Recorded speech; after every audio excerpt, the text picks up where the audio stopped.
ख़बर नाज़रीन शेयर कंदालूं अॼु पाकिस्तान जे आइन जी मंज़ूरी जो ॾींहुं सां मल्हाए रहिया आहियूं। वज़ीर आज़म शहबाज शरीफ़ जो चवणु आहे त आइन जे मइमारनि खे ख़ुसूसी ख़राज पेश करियूं था।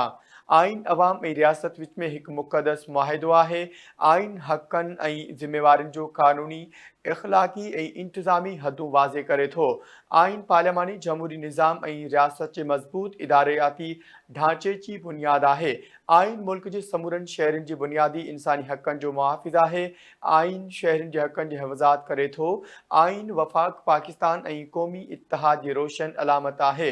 मुल्क जा समूरा थंभ ॿधी मुआशी तरक़ी ऐं ख़ुशहाली लाइ किरदारु अदा कनि पिया। वज़ीर आज़म पारां चयो वियो आहे, अल्लाह ताला पाकिस्तान खे जेका इज़त ऐं मर्तबो ॾिनो आहे उन ते शुक्रगुज़ार आहियूं।